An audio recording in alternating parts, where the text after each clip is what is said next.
Assalomu alaykum. Bugungi darsimiz PowerPoint'da kreativroq slayd yasash. Ya'ni mana siz ko'rib turganingizdek, mana shunday animatsiyali, kreativroq qilib slaydni yasashni ko'rib chiqamiz. Qarang qanday qilib qilingan. Demak, uning uchun bizga yangi list hosil qilishimiz kerak. Ya'ni interda bo'lsak, yangi list hosil bo'ladi. Pustoy list yoki sazat bo'limiga o'tib, mana pustoy slaydni bossangiz bo'ladi. Stavka bo'limiga o'tamiz. Biz ana endi qarang, bu yerga rasm qo'shishimiz kerak. Format risunokka fonga bosamizda, risunok или teksturatura bo'limini tanlaymiz. Mana shu yerdan stavkani tanlaymizda, is faylga kiramiz va o'zimizga yoqqan bitta rasmni tanlaymiz. Stavitni bosamiz. Mana bizga rasm tushdi. Tushgan rasmni endi figuradan to'rt burchakni tanlab, qo'lni ramkaga olamiz. Mana ramkasini qora rangga qilamiz. Ko'rinishini esa 25 qilib ko'raylikchi. Yo'q, 30 qilib ko'ramiz. Sal ko'rinadiganroq qilamiz. Mana 30 gradus qilib qo'yamiz.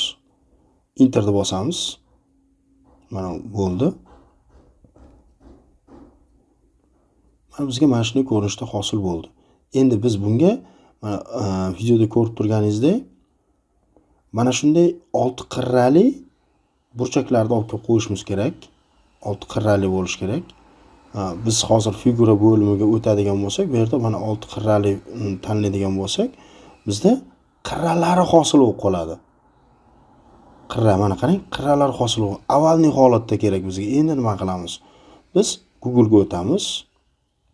Google ga o'tganimizda figma.com ga kiramiz. Mana qarang, yangi tanloq ochamiz. Mana figma.com kiramiz va yangi ochish deb chiqadi. Plusni bosamiz, yangi figura yaratishimiz uchun. Mana bizga ochildi. Bu figma.com da mana shunday qilishimiz mumkin. Mana dizayn yaratish. Bu yerga kiramizda, mana chizma joyiga kiramizda poligonni tanlaymiz. Ya'ni 3 burchak chizamiz. Bizga bu kerak emas, o'chirib tashlaymiz. Mana qarang, 3 burchak bo'ldi. 3 burchakni biz 6 qilib yozsak bo'ladi mana. 6 burchak qilmoqchimiz. Burchaklar. Mana 6 bo'ldi. Endi mana qirralarini 50 gradusga qirrasini yo'q qildik. Mana bizga 50 gradusga qirrasi yo'q bo'ldi. Endi buni o'zimizga saqlanib qolishimiz kerak. Ya'ni saqlanib qilayotganimizda eksportni bosamizda SVG formatda saqlanib qolishimiz kerak. Eksport qilib olamiz. Mana poligon 1 deb. Va bizga mana poligon 1 deb SVG bo'lib tushdi. Bundan chiqib ketamizda mana bu chizgan 6 qirrali figuramizni o'chirib tashlaymiz.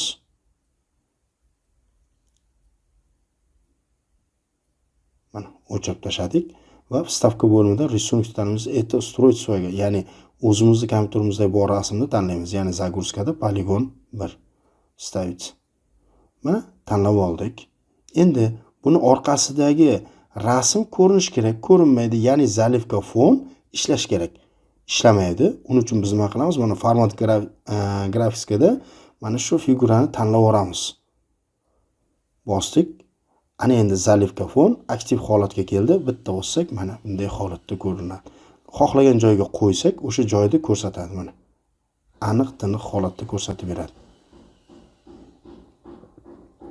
Endi bu figuramizni o'lchamini mana bunday kichraytirsak cho'zilib ketishi mumkin-da. Bizga aniq o'lcham kerak. Qanaqa o'lcham qilish uchun mana format figuraga kiramizda tepasiga qarab 7 sm, pastda esa 6 sm. 6 qo'ysak sal cho'zilibroq qoldi. 6,5 qilamiz bo'lmasa. Mana 6,5 qilamiz. Mana qo'ydik. Endi kopiya olamiz, ya'ni Ctrl-ni bosgan holatda sichqonchada mana endi oralarni to'g'rilab chiqamiz. Oldingi darslarda aytilgandek, belgilab Ctrl bilan sichqonchani bossak bizga ikkita nusxa qilib beradi. Mana. Endi qolganlarini ham Ctrl orqali belgilaymizda va endi bitta alik qo'yamiz, ya'ni Ctrl G. tugmasini bosib yuboramiz. Agar u yerda bir esdan chiqib ketsa, gruporovodga kirib bitta qo'yishingiz mumkin. Mana yana kopiya qilib keyingi qadamni qo'yamiz. Mana joylashtirdik va yana bundan ham kopiyasini olib, bunisini o'chirib tashlaymiz. 4-inchisi ortiqcha bizga. Bundan ham kopiyasini olib, keyingisiga qo'yib joyini to'g'irlaymiz. Mana. Bunda ham kopiya olganimizdan keyin mana bunday qilib joylashtirib chiqamiz. Bu bilan yana bittasini o'chirib tashlaymiz. Bo'ldi. Mana ikkita qoldi. Ikkitasini olib bu tomonga qo'yamiz, joylashtirib.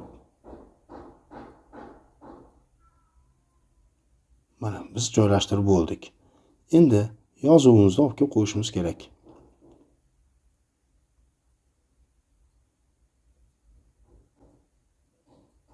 Hammasi alohida bo'ldi bizga.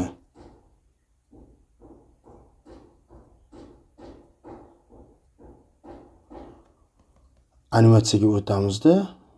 Mana period bo'lsak, hammasi pastdan tepaga qarab chiqishni qildik. Mana bitta bo'lsak, mana pastdan tepaga qarab chiqqanda biz strelkalar orqali tepadan pastga qaratib qildik va vaqtini qo'yamiz. Mana vaqtga kiramiz. Mana o'sha ablosni animatsiyaga vaqtiga bossak, mana bosdi. O'sha vaqtni belgilab qo'yamiz. 2 millisekund qo'yib qo'ysak, mana boshqatda animatsiyasini ko'rsak, parametr effektda esa buni ham necha qo'yamiz? 2 sekundga qo'yib qo'yamiz. Okey. Mana bizga tushdi. Tepadan pastga qarab tushdi. Endi bu pastdagilar bizga tepaga qarab chiqish kerak. Mana bunday holatda. Buni ham vaqtini esa 2 sekund qilib qo'yamiz hammasini. Ana endi yozuvlarda mana oldindan tayyorlab qo'yilgan yozuvlarni olib kelamizda, bu tomonga tashlab qo'yamiz.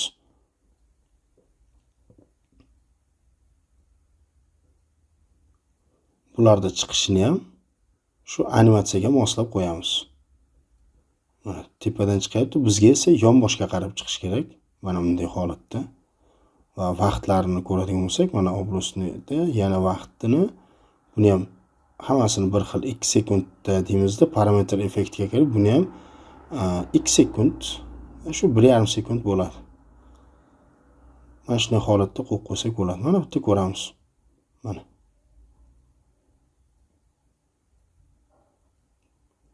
Xuddi shunday qilib qolganini ham davom ettirsak bo'ladi.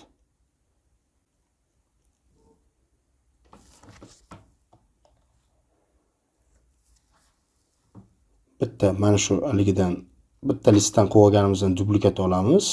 Duplikat olingandan keyin glavniga o'tamizda mana format figuraga kirib, risonik ila teksturani bitta bosib turib, boshqa rasmga o'zgartirib qo'yamiz orqasidagini. Mana boshqa rasmga o'zgardi. Sal qoraytirib qo'yamiz bunisini, yarki rasm bo'lgani uchun. Keyingi rasmni yana olib kelib qo'yamiz. Yana duplikat qilamiz.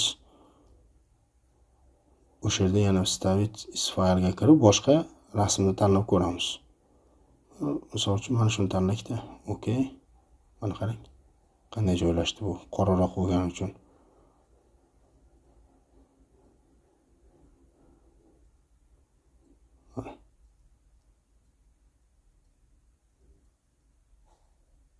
Animatsiyamiz mana shunday davom etadi. Demak, bugungi darsimiz shundan iborat. Sog' bo'lasizlar.